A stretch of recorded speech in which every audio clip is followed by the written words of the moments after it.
We've hit the final stretch of the season for the Asian Le Mans Series, remaining in the United Arab Emirates, but moving some 130 kilometers west to Abu Dhabi at the Yas Marina circuit.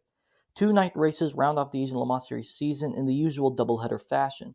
All three classes are still remaining mathematically open, but each one could easily swing one way or the other for another car if they have good race weekends. A new crew has also joined the grid for the final weekend of racing, and some driver changes and post-season test news have had a lot of people buzzing about the end of the season action. We'll be discussing how all of this adds up to the weekend and hopefully have a strong end of the season and see who's get their invitations to Le Mans. LMP2's field remains the same as it was at Dubai, outside of some driver changes. In the 24 Nielsen Racing crew, Ferdinand Habsburg jumps back into the car. In number 30 Duquesne, Oliver Rasmussen is replaced by Jean-Baptiste Simonauer. Simonauer will run full-time in the European Le Mans Series for Duquesne, so this is a good test run for him in order to run the full season. Lastly, Nikita Mazepin, having driven for 99 Racing, will miss out the rest of the season due to an illness, eerily similar to what happened to him in F1 in 2021. Philippe Albuquerque, who is helping a lot of drivers in the F4 UAE, fills in for the weekend. LMP3 has a couple of changes as well.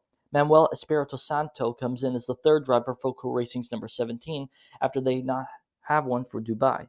And Dan Scotch-DePole comes back into the number 26 Breton Racing machine, with John Corbett being the fill-in during the previous round. The rest of the grid remains the same in terms of drivers and entries. GT is the only one with an additional car on the grid. The number 18 Huber Motorsport of Dorian Bolkolaki, Janis Fichte, and Stanislav Minsky. Huber is most well known for running the 24 Hours of Nürburgring, but they've also run GT World Challenge Europe, ADAC GT Masters, NLS, and 24H Series, so they are no stranger to running multi-class racing, just none of this high caliber.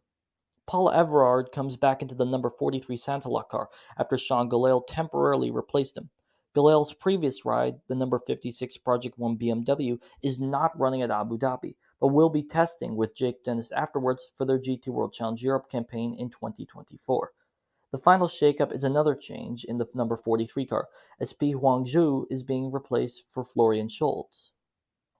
Points-wise, the number 99 Racing car leads LMP2 far and away with 68, the number 4 CrowdStrike by APR in second with 48, and the number 22 Proton Competition in third with 43. If the 99 Racing wins the race with the number 4 CrowdStrike finishing second or worse, they automatically clinch the title with a race to go, barring the number 4 gets any pole position points for the weekend. LMP3 point standings are led by the number 17 Cool Racing with 66, the number 2 CD Sport with 63, and the number 26 Breton Racing with 45. There's no automatic way that Cool Racing can clinch the title in the class outside of every other LMP3 retiring. GT points position was massively shook up as the number 42 Santalak Racing retired from the race and scored 0 points, meaning the number 91 Pure Racing leads GT now with 58. Santalak is now in second with 44, and the number 7 Almanar has 43. Pure Racing can win the title if they finish first in race 1, and the Santalak and Almanar cars finish 6th or worse, barring one of them gets any pole position points.